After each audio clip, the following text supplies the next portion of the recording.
Good afternoon, everyone, and Happy New Year to you all. Welcome to the January Discourse, and I thank you for taking the time to join us today. I wanted to share a couple of housekeeping reminders, and then we'll get to the content of the discourse. Please check to ensure that you're not sharing your screen. Please make sure that your phone is on mute.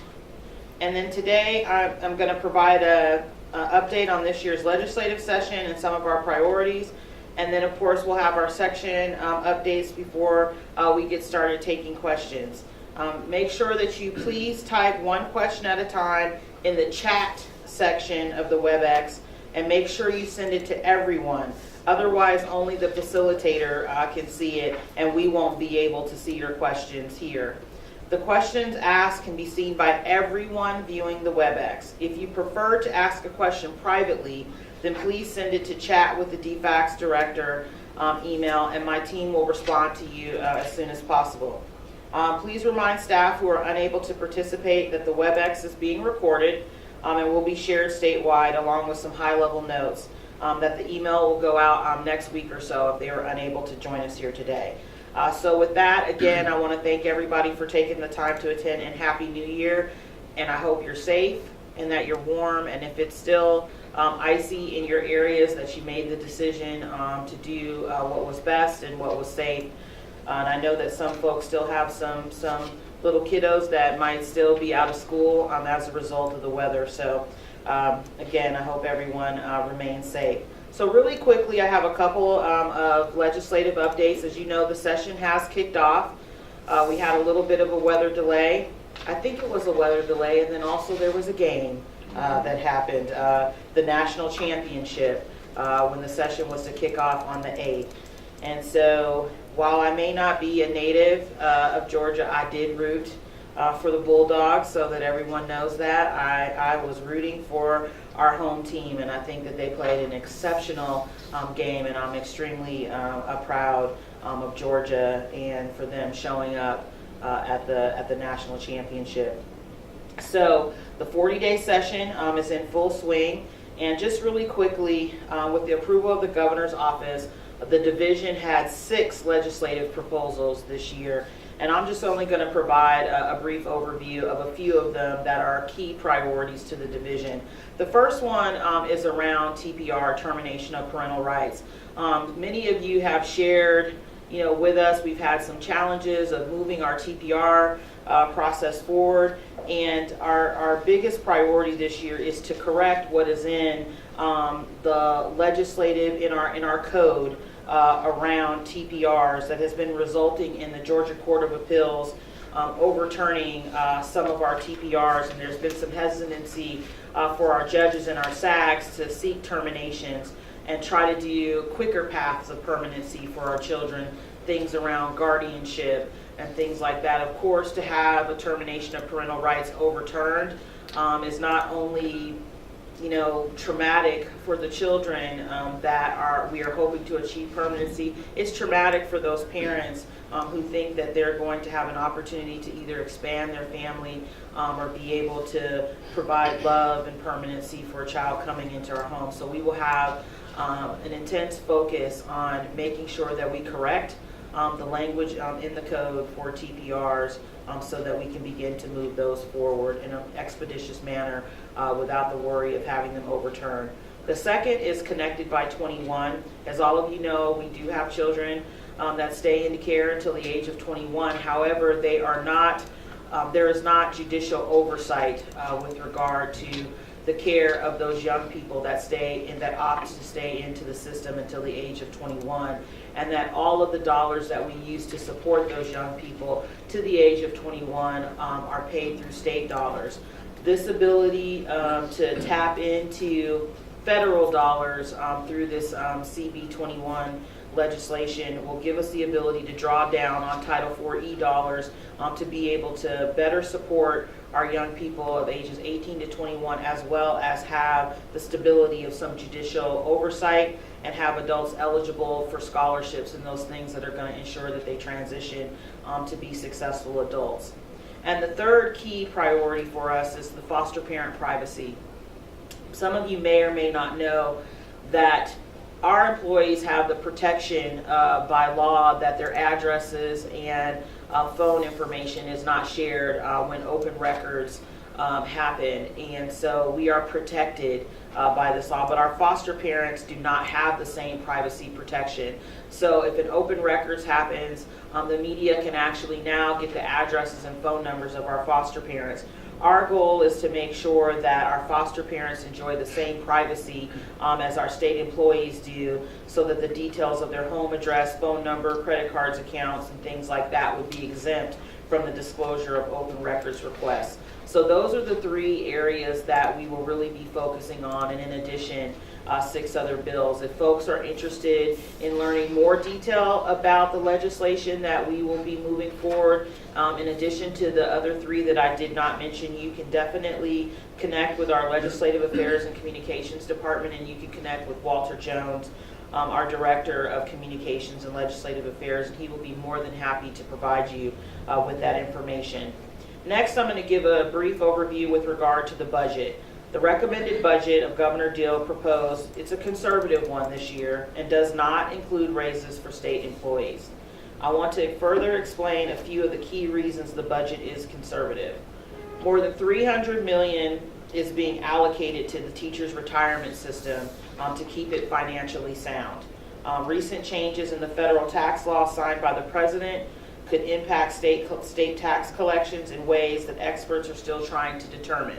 So we have no idea about the fiscal impact of that. And Congress has not renewed funding for children's health insurance, the CHIP program, that supports Peach Care for Kids, possibly requiring additional state dollars. Please keep in mind that this is just the beginning of the legislative session, and it is likely that the budget will change many times over the next 40 days. In the governor's proposed budget, he is recommending the following items for the division: adding $15 million for foster care in the current fiscal year to help cover our spending gap in out-of-home care due to the increase in the foster care population. We'll be adding $2.25 million as a result of the recommendation of the Governor's Commission on Children's Mental Health. Really what this will do is support the hiring of 19 care coordinator positions to serve as patient advocates looking out for foster children receiving mental health treatment services. The governor has also proposed increasing the per diem rate for relatives who take care of children in foster care by $2.50 per day.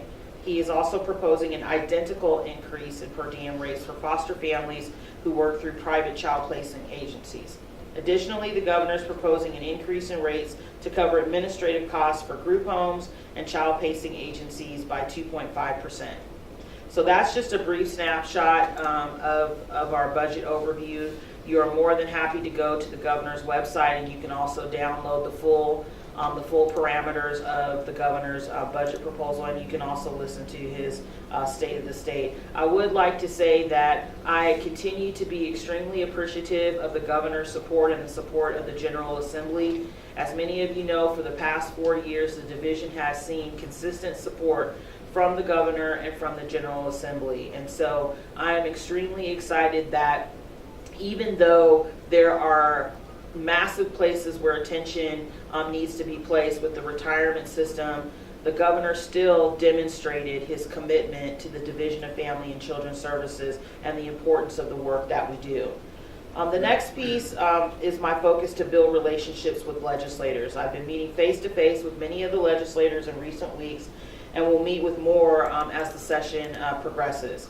I hope that I'm building good relationships that Director Cagle established while he was here and maintaining open communication with the elected officials that we have. I will say it has actually been a pleasure for me to spend time over, as I say, at the Gold Dome, building those relationships, not only with the representatives that we've already had relationships with, but building new relationships with some that I have not had the privilege to connect with in the past.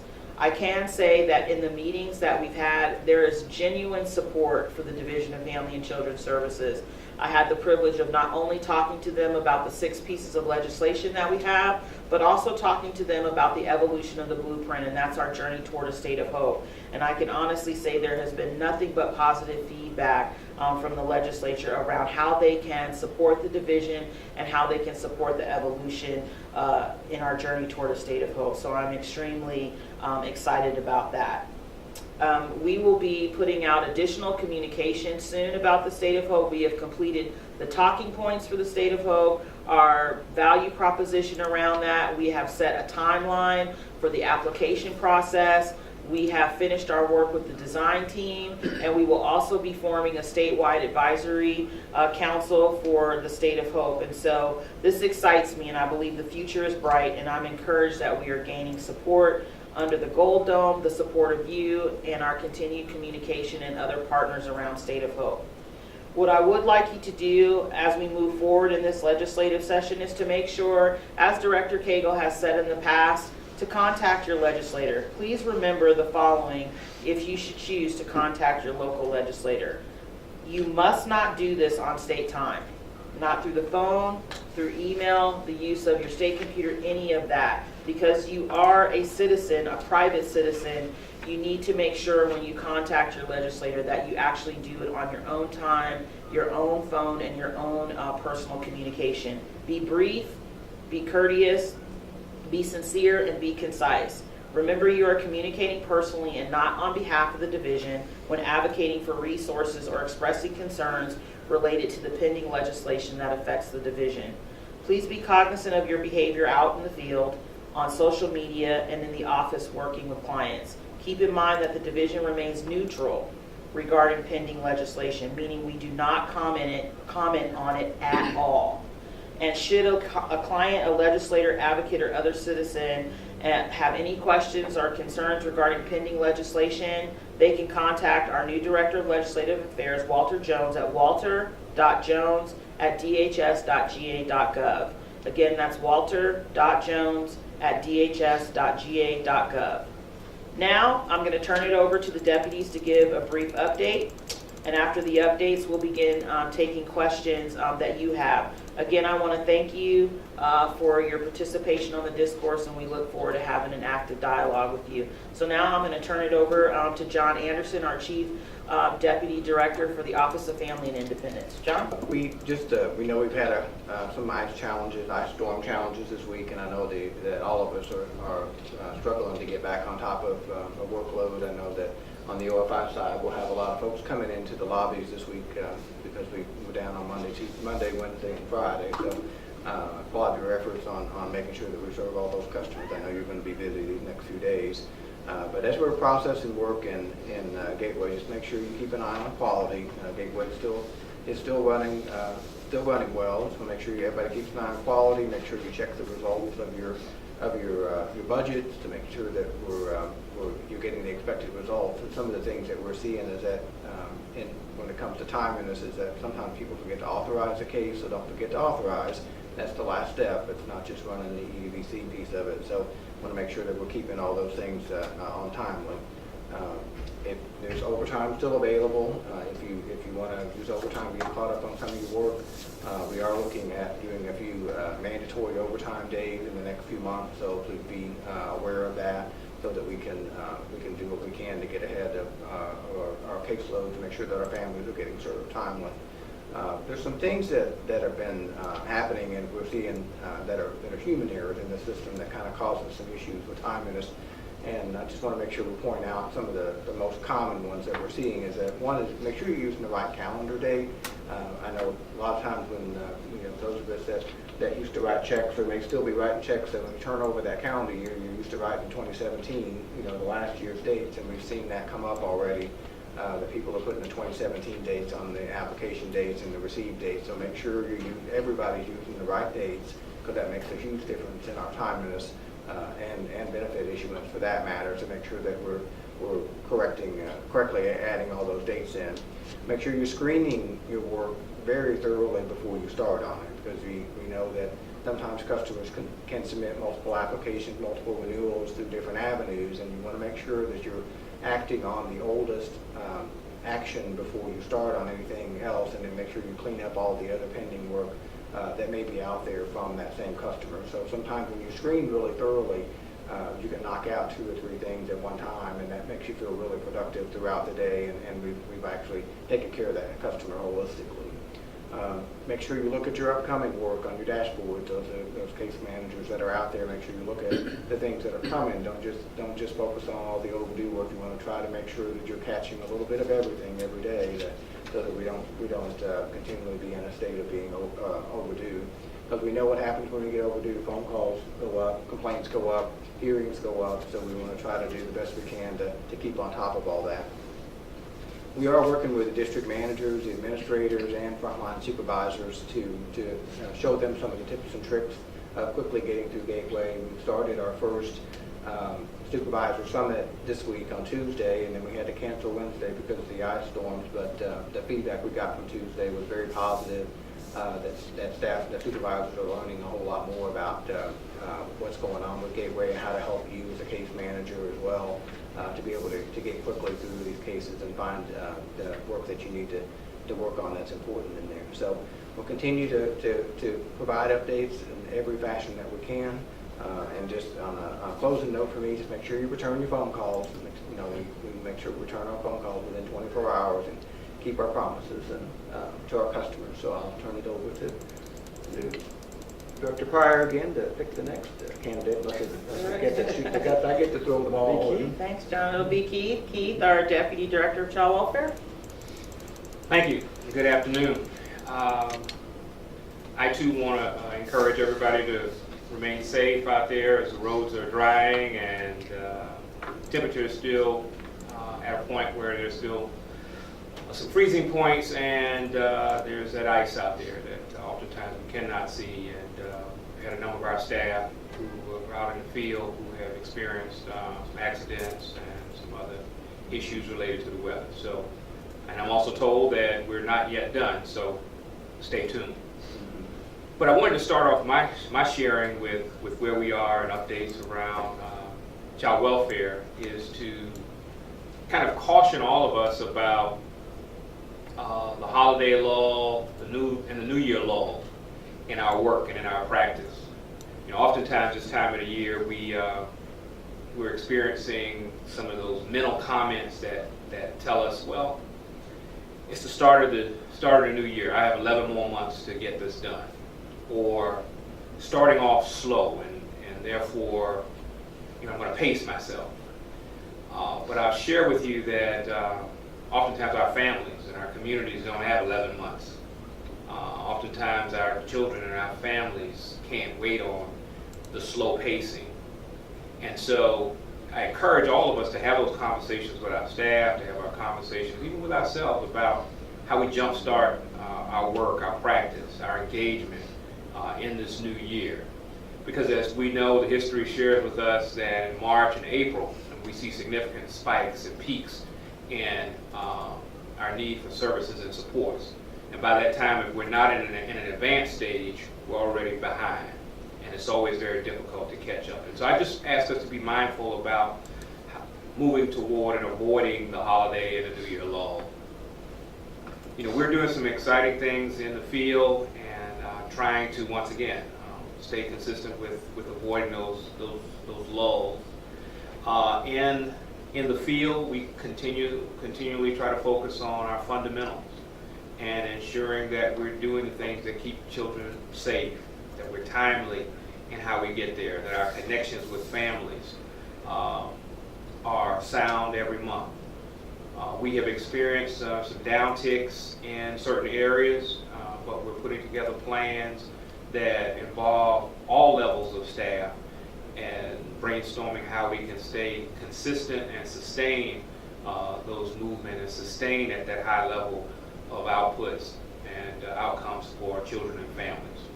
All our families deserve our greatest and our highest level of attention. And so in the field, we're working toward that. We're also in the field going to begin to experience a lot more connectivity with the state office. And that connectivity will look like and be in the fashion of state offices going to be more involved in the regions and in the field. We're excited about that.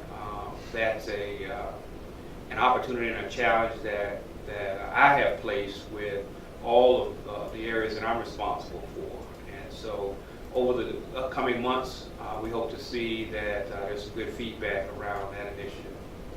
In our permanency side of the house, we are forging ahead with our kinship initiative, where we're creating the continuum of care for the continuum of placement opportunities with our families, our kin.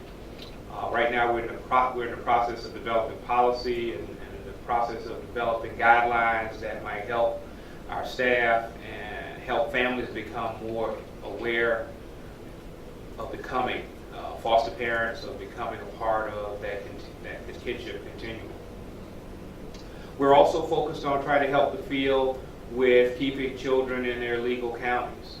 That ties and is connected to our Safe at Home initiatives, where we're consciously looking at the strategies about what is going to help us to move the needle of keeping children closer to their home sites at the onset versus later on in the process. We just got out of a meeting recently, about an hour ago, with providers from around the state who too support this effort, but they support it if we can do it in a strategic manner. And we do believe that we can get that done.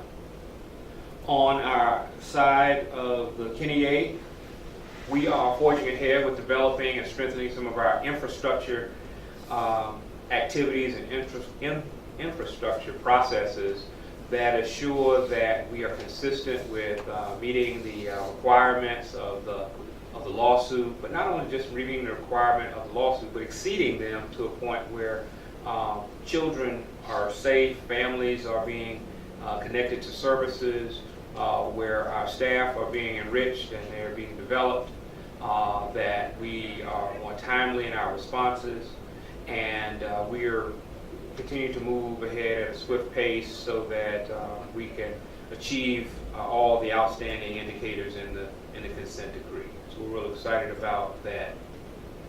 In our knowledge management area side of the house, I shared earlier about our greater connection to the field. One of the initiatives is connected to our solution-based casework certification process.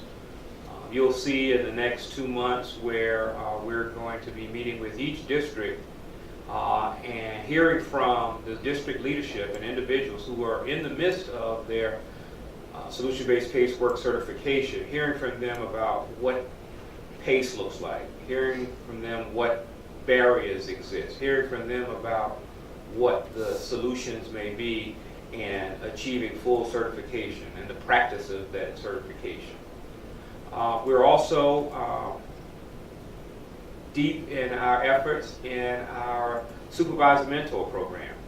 In that supervisor mentor program, as you're aware, we will be providing added training, added support. Some of that is over the shoulder, some of that is being engaged with your supervisors who are in the field and on a hands-on basis in partnership with counties and with regions, so that we can strengthen and shore up that area of our leadership. To date, I think we have 25 out of the 27 approved positions filled, and so you should see more information being rolled out within the next 30 days.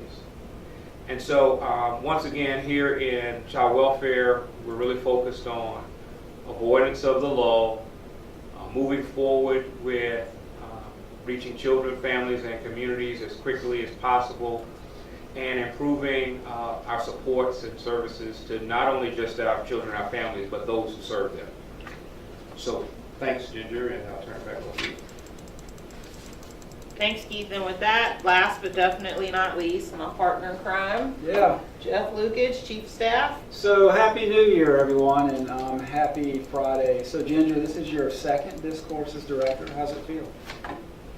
I mean, it feels pretty Feels good. pretty good. You know, it's a new year, and I'm excited.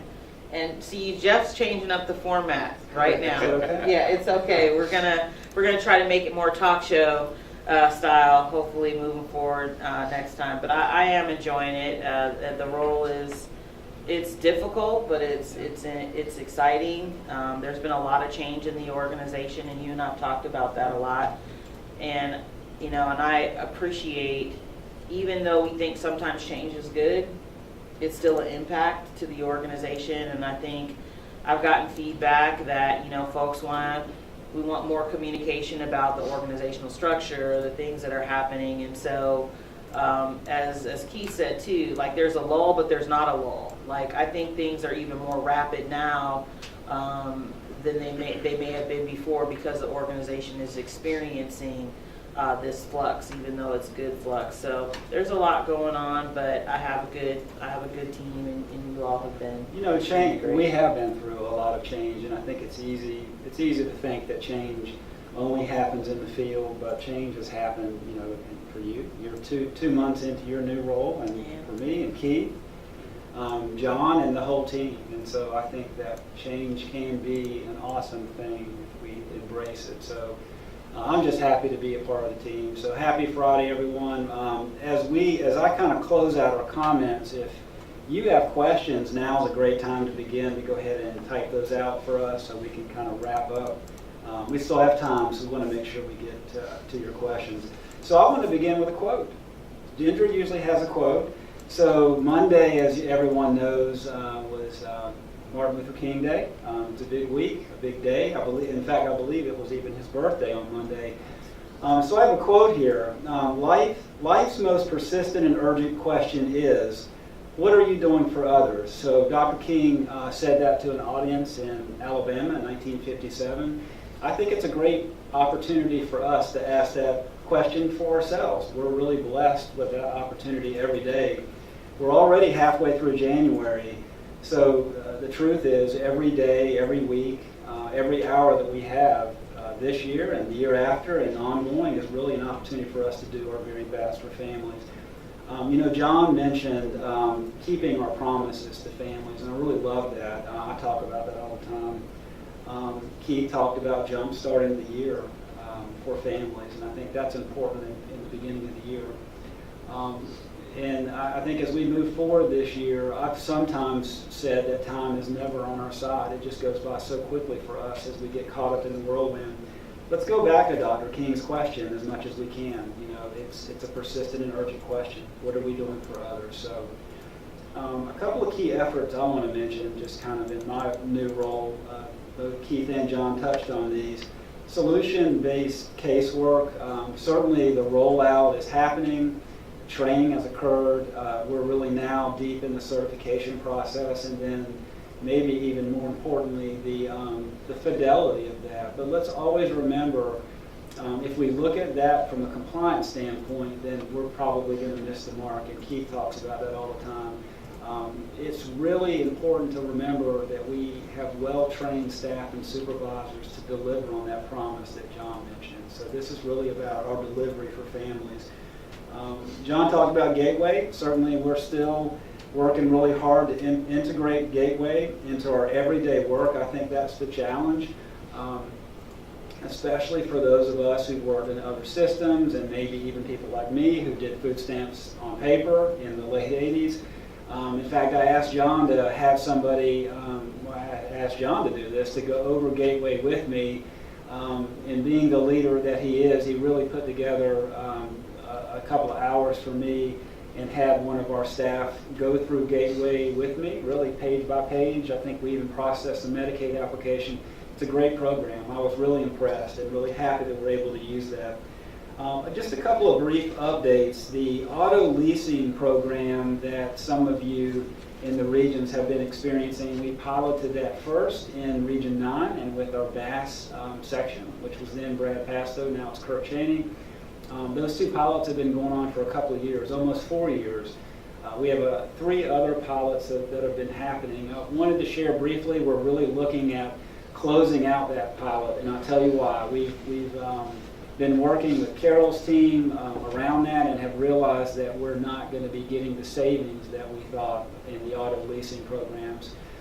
So what that means for all of you who have cars, you're going to continue to keep those cars in Region 9, and the Bass unit will continue to keep those cars. Those leases will phase out, and then the other 3 regions, we're going to go the full 3 years with those and maybe gather some more data. But honestly, the reason that you pilot something is that you're not sure it will work. And so at this point, we're not really seeing the savings. In addition to that, we're we're getting quite a bit of feedback from staff on how that pilot is going compared to what we did before using the enterprise and then our personal car. So we'll have more information out about that soon. A couple of other final updates. I want to talk about the communications and legislative affairs section. Ginger mentioned Walter Jones. I think this has been communicated, but as you know, Ashley Fielding Cooper has returned to DHS, and we're real proud that she's able to take a different position there. She and her team at DHS will certainly continue to partner with DFACS. I hope that many of you will reach out to our new director of Communications and Legislative Affairs, Walter Jones. Even if you don't have a problem, he'd really be happy to hear from you and meet with you. Walter's reporting to me now, so I'll be able to work closely with that section as we move forward, and just wanted to kind of do a formal introduction of Walter. In closing, I want to end with another quote, and this again is from Dr. King. There is no game without struggle. So it will be a struggle at times this year. Together, we can truly have the most effect and transformative year in history in this division. I believe 2018 can be our very best year, and I mean that. And I always want to think about what may be possible for families. And I think looking at the team that Ginger has around her and the teams that I see out in the field and here at the state office, we have incredibly talented staff, and I'm just really proud that you allow us to stand beside you in this work. So thank you, Ginger. Thank you, everybody. Thanks, Jeff. I feel so inadequate now that you have shared a quote, and I don't have a quote. I think We're not competitive. We need at all. we need to end the discourse now, so I can go get a quote. But you asked me a question. You know, Yeah. I think the role of chief of staff the transition happened so fast that I didn't really get the opportunity to live out the role of chief of staff, and so now you're in it. So I'd be curious. You've had some floor shows. I have. Can you just tell folks a little bit about what the floor shows have been? Well, so here, I will, and they've been exciting. And you know, here's the thing about change: you have to be ready, and you have to stay ready. When you first came, you used to say that a lot. You have to stay ready, so you don't have to get ready. That's well, right. you know, I basically had 2 major job changes in 5 months, and I had to be ready, and I was grateful for that. You know, Ginger said on this discourse, and in many other places along the way, that when Director Cagle asked you to be his chief of staff, it's really a matter of trust and how honored you were. And I'll repeat that. I mean, to serve as this division's chief of staff and to be able to stand beside the team that we have, including Carol, who's not with us, and everyone on the team is an honor. And I just, sometimes I find it hard to believe that I'm able to be a part of this. The chief of staff role is new. I'm excited about it. In fact, I sometimes wonder if it's a role that was really kind of made for me only in the fact that I've been able to work in so many places in the division, both OFI and child welfare. But I've absolutely loved it so far. I think one thing that's really excited me that may not be so exciting for John is I get to work in OFI again. That's been lots of fun, getting to know John better, and to be able to again work with the leadership that's already in OFI, who I knew back when OFI was still in field operations. So it's been great, and I'm just excited again about what may be possible. Awesome. Well, I love this team, and I'm just honored to work with everyone that you see sitting at this table, but there are many that you don't see sitting at this table that keep this organization moving. All of you all, and the folks that are actually sitting off to the side that you don't see, that make things go. When you get an opportunity, as Jeff said, give Walter a shout. He's still relatively new to the organization, and I'm sure he'd love to hear from you. And also, if you get a chance, give Ashley Fielding Cooper a shout out. She will be the Deputy Commissioner.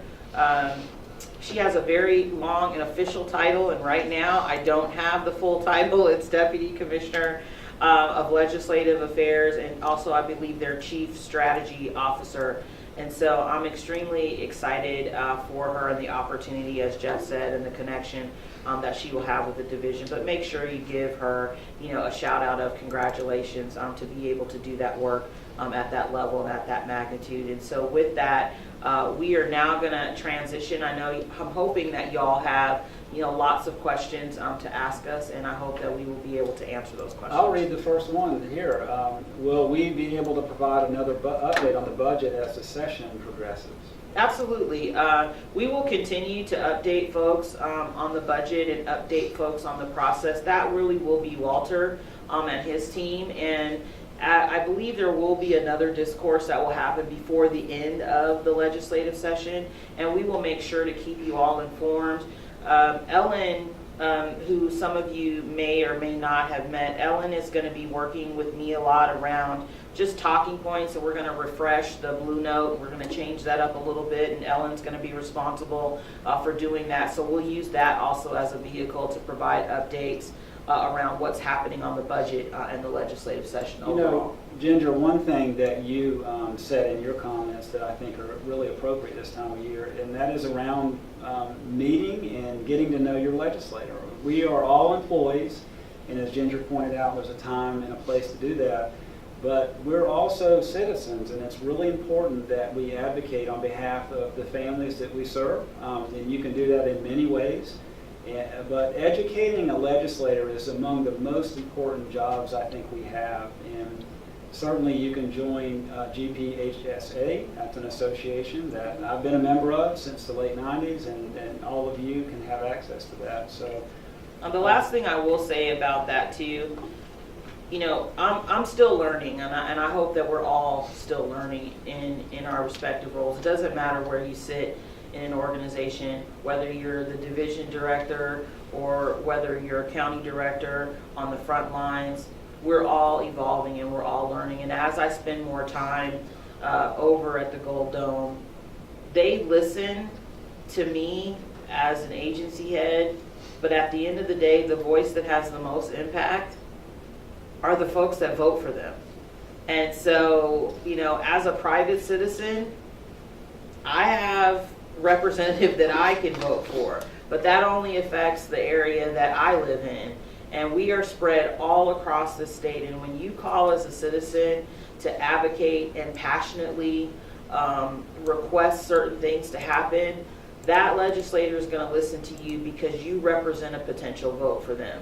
And that's much different than me communicating with the legislature as an agency head. So please use your right as a citizen to passionately advocate for the things that you think are important as a private citizen. And there's power in numbers, and the more that they hear from us as citizen employees, I think the better. The second question is about State of Hope, Ginger. When can we expect more information on how that's going?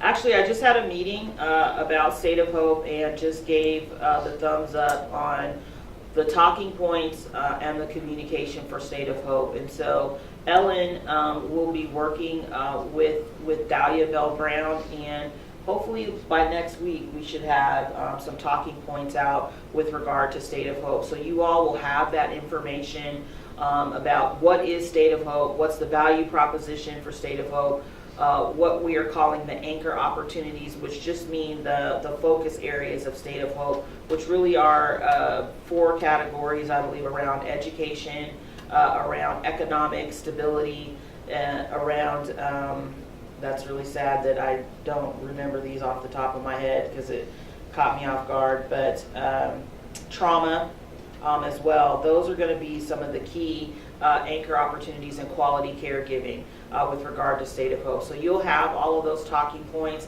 and then shortly we will finalize what our timeline will be around the application process to provide information out all across the state so that individual communities will be able to apply.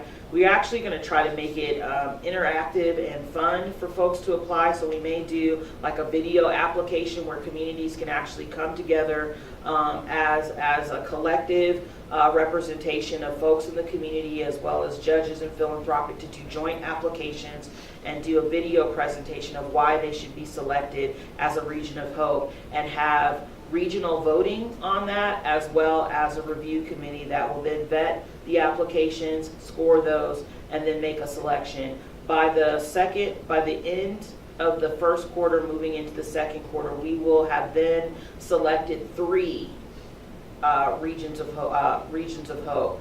We had to pace that out. We of course wanted to try to raise up 14 in 1 year. That's just not humanly possible. Keith, I can feel his energy from this side, knowing what it takes to actually authentically engage communities, and that's not something that can happen overnight if you are going to be intentional about having members of the community be a part of the solution. So again, talking points next week, and then we'll be communicating more about the application process, and then raising up those sites. Meaning raise up means select, and then begin the process of focus groups, and working from a human-centered design perspective to design what's possible in those communities. So stay tuned. We are extremely excited to unveil the next elements of State of Hope.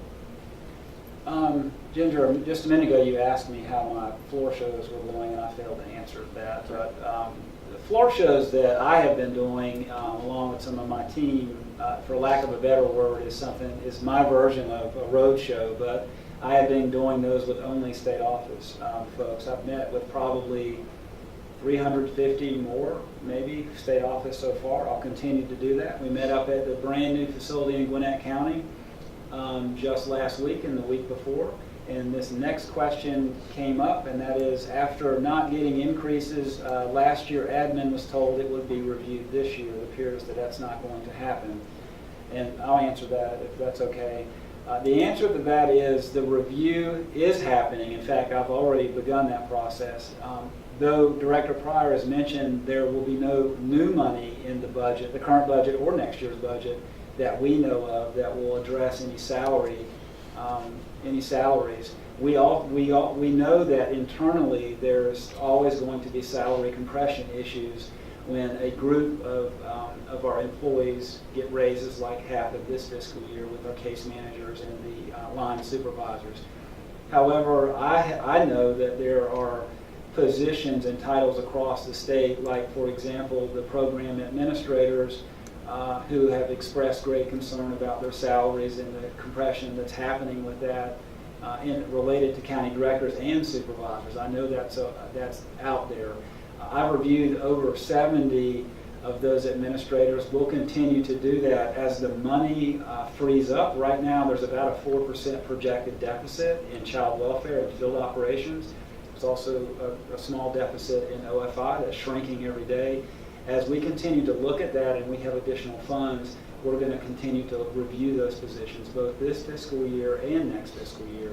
And as we're able to level set that to whatever degree that we can, we're going to look for opportunities to do that.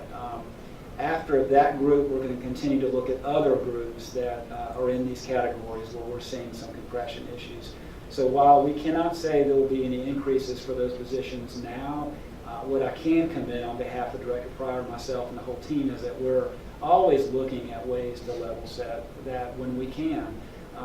But as you guys know, it takes money, and so we're trying to look at how we might be able to do that.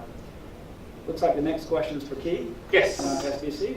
Right. The next question is, are all staff going to be certified in SBC?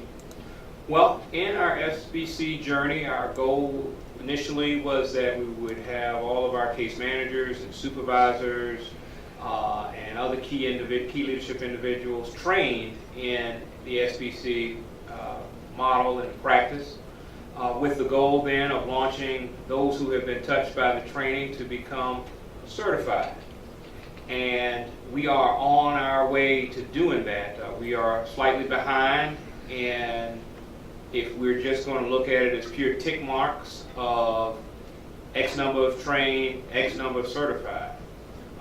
We believe that it's important for every individual who has been trained to become certified, but I want to clarify something here. Certification just alone by itself does not result in effective or quality practice. It is going to be, as you hear me continue to talk about, the way and how we treat families, by how we approach families, and do we do it on a consistent manner? Do we do it at all levels? Do we do it in the high times? Do we do it in the low times? Do we do it when we're short of staff? Do we do it when we have lots of staff? And so true certification just, once again, is another opportunity for us to continue to move toward the way. And once again, I think that as Jeff indicated, and so did John, about our promises to families. We promise families that on every given opportunity that we engage with them, that we will give them our very best.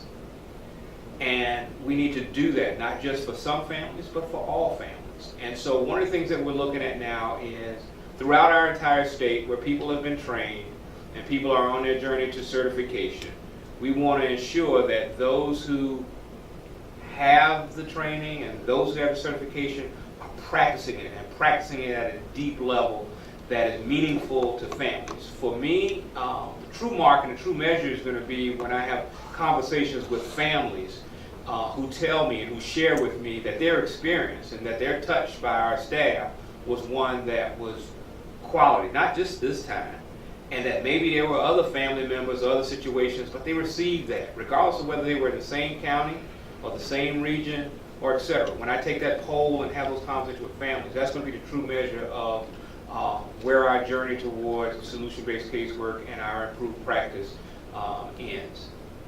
Yeah, I love how you put that, Keith. Certification, I think about it this way. It's about proficiency and mastery of the craft. Some Ginger talks about the craft of child welfare and social work. And so that's when we'll know we're there.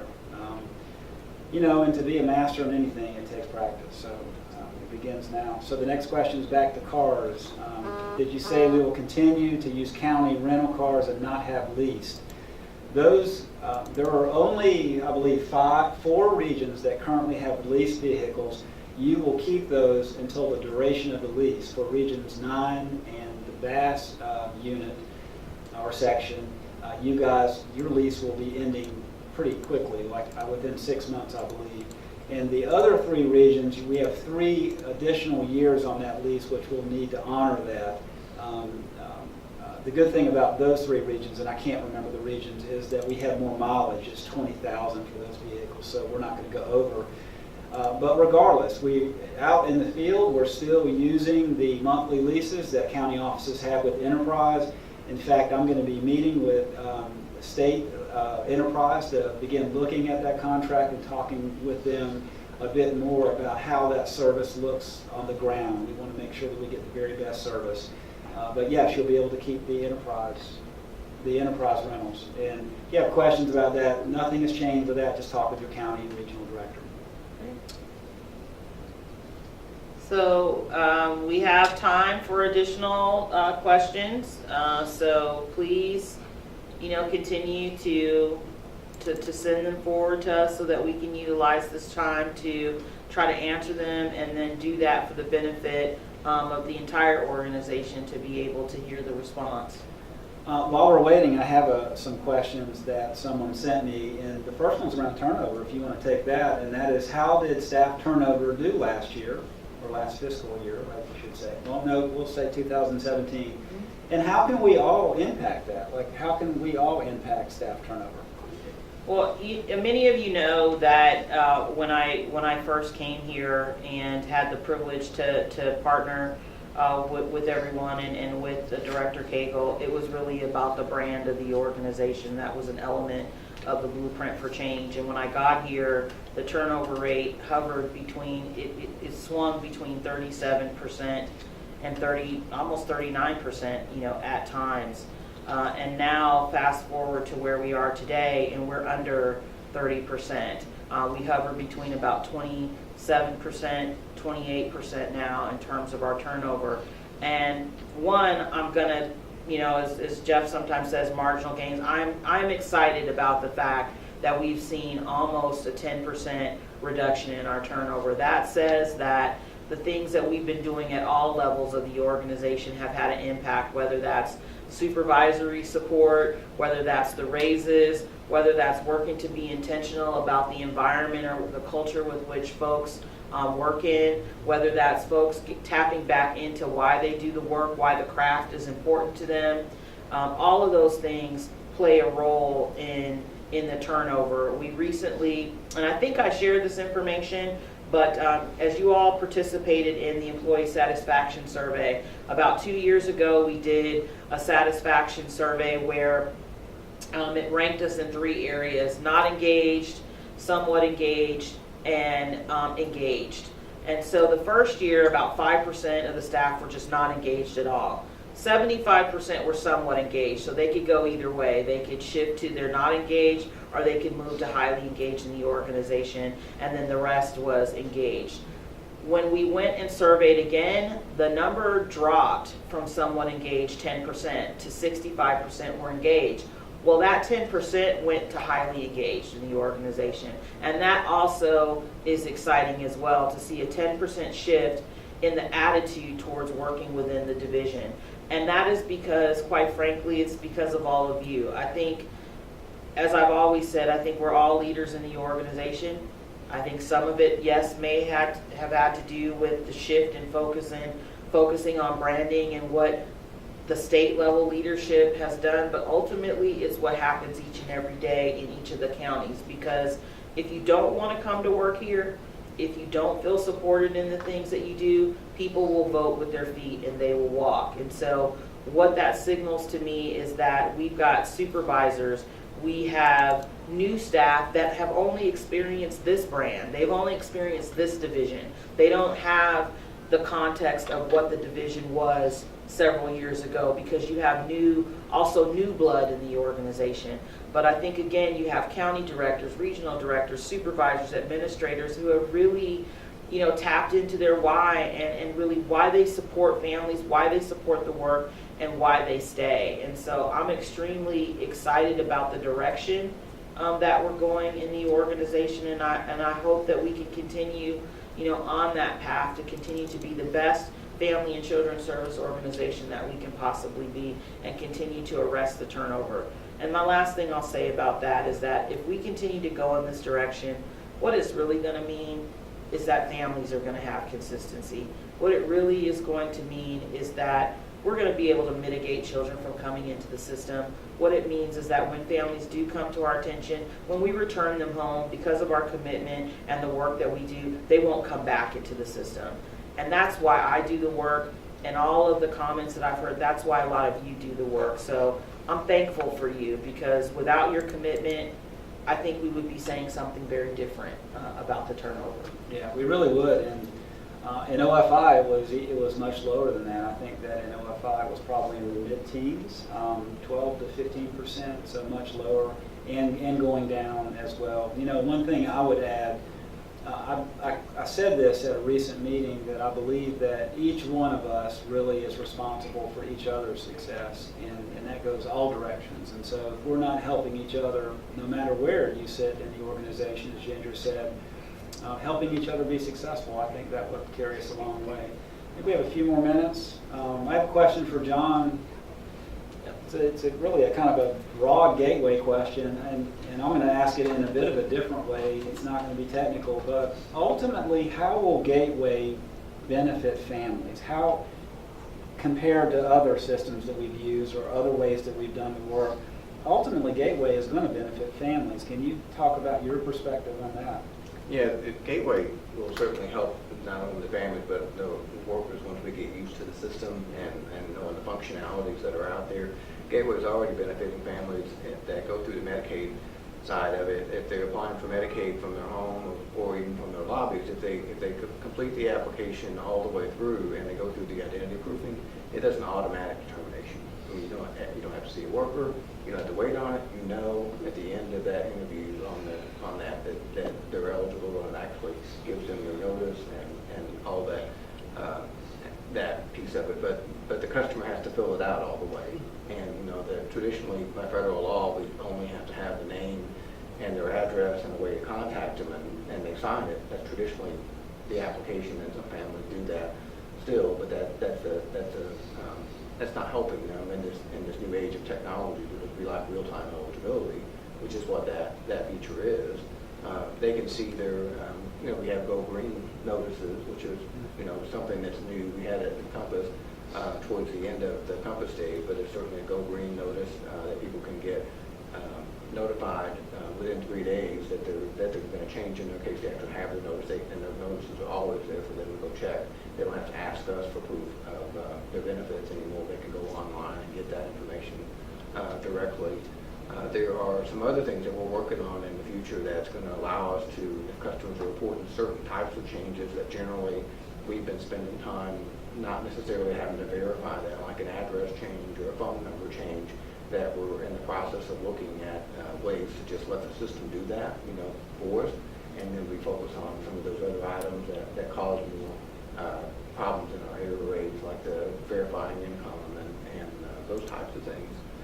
Customers can also get, we get on the worker side, if they come in and they see us, then we can immediately give them an approval notice if we approve them for an expedited food stamps or Medicaid. If we're seeing them inside the office, the notices are immediately available. We don't have to wait until the batch runs, and then the client has to wait, up to 7 days to get something in the mail from them. We can give that to them immediately. So those are some of the benefits. Some of the other ones are that when they're working across multi agencies. So, for example, if they're applying for child care and they're applying for one of the DFCS services, Medicaid food stamps or TANF, and they're maybe applying for WIC, we're all using the same data set, and we're all using the same data. So if somebody submits their identity proof, those other agencies, if they're interacting with those other agencies, don't have to go back in and verify that again. They can just look at what the customer's already supplied and use that information. If they provide additional information to another partner agency, we get notified that there's some new information for us to look at that the customer supplied to somebody else. So it certainly helps them in their one-stop shopping, for sure. And then on the renewal side of Medicaid as well, one of the things that was a little more challenging for us to do, and success is that the Affordable Care Act allows us to do a rolling renewal, what they call a rolling renewal of Medicaid. You don't have to wait for a renewal to come up. If they interact with us, they come and they do a food stamp renewal or a food stamp application, they already have an active Medicaid case. We have at literally the click of a button right before we run what we call the EDBC. There's a button on there that says process this as a Medicaid renewal as well, and that will redetermine their eligibility and push out their renewal another 12 months. It just keeps it rolling and going, and that's one less thing the family has to do as well. And when they do the renewal of benefits for Medicaid, there's also that real-time eligibility for the renewal if they choose to go on and do their renewal. So there's a lot of benefits out there. Yeah, I appreciate that. I think it's always important to kind of ground ourselves in what, how the system is going to benefit families, and you point out staff as well. So yeah, I think we are at our time. I want to thank everyone for taking the time out on Friday to participate in the discourse. I want to thank you for your questions, and I just want to thank you for allowing me the opportunity to serve as the leader of this organization.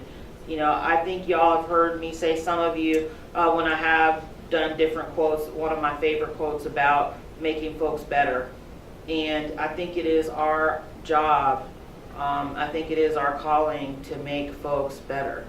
And you all, by your support, you make me better. You make me a better leader. And I appreciate that, and I appreciate each and every one of you. I'd like y'all to stay tuned for the next discourse. We've been talking about trying to shift up or shake up the discourse a little bit, so we may turn it kind of into a little talk show format, and we are going to have guests appear in the discourse. I think you all are used to seeing the executive team participate, but I think it would be kind of cool in the discourse to have folks from across the organization, to have a guest every time we have a discourse to come and talk about the work that's happening in the counties and share the space here at 2 Peachtree and help to participate.